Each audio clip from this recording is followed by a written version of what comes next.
पुनल बिना कीअं मईद कयां यार पुनल बिना कीअं ईद कयां यार पुनल बिना कीअं ईद कयां वो मेरे रोज़ बहाने सरानी रहंदवा यार पुनल बिना कीअं ईद कयां यार पुनल बिना कीअं ईद कयां रोज़ बहाने सरानी रहंदवा हिल जे ॾियूं जग के माजिया के माजिया ओ लॻो कान कहल जिगर जान यथम हो लगो कान कहर जिगर जान यथम ओ यही अजाई अरमान यथम ओ यही अजाई अरमान अथम ओ दम यार बिना वैरान यथम हो तब सजण बिना वैरान यथम हो ईद अजाई अरमान अथम ईद अजाई के होत पुनल सां हज गया के होत पुनल सां हज कया हो जे हो त पुनल सां हज कया कोई हाल जवान मुंहिंजा हुया हो जे हो त पुनल सां हज कया हो जे हो त पुनल सां हज कया हाल जवान मुंहिंजा हुया हाणे सर क्यों सफर किए वया हाणे सर क्यों सफर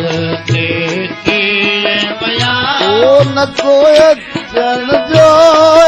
इल्जाम अथम हो न को अचण जो इल्जाम अथम ओ यही अजाई अरमान अथम ओ यही अजाई अरमान अथम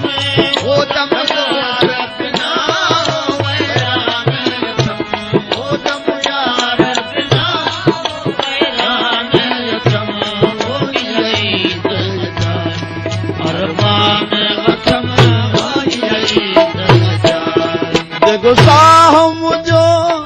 हिकदम न सरे देखो साह मुझो हिकदम न सरे देखो साहब जो हिकदम न सरे पुनल जेठ हलियो ॿियो कनूर करे देखो साहब जो हिकदम न सरे देखो साहब जो हिकदम न सरे हल्के हलियो ॿियो कनूर करे हिन दुखी जे ॾिसण दूर परे हिन दुखी जे ॾिसण तो दूर परे ओ सत सूरनि जो सामान यथम वो सच सूरल जो वो सामान यथम हो ईद अजाई अरमान अथम हो ईद अजाई अरमान अथम ओ दम जो बिना वैरान यथम वो तब पुनल बिना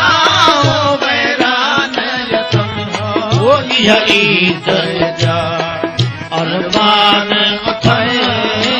ईद अजाई वर वेही कीअं मां विसारी दस वो बरदे ही किया मार सारी दस वो बरदे ही किया मार सारी दस ओ लिखियो लोह कलम वारी दस वो बरदे ही किया मार सारी दस वो बरदे ही किया मार सारी दस लिखियो कलम सारी उम्र सुर में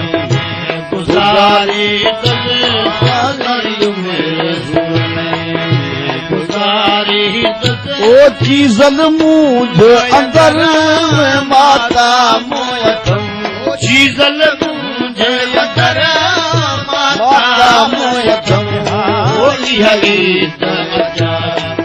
अरमान अथो यही जाए अरमान ओ दम जान बिना वैरान ओ दम जोन बिना वैरान यही अरमान अथो यही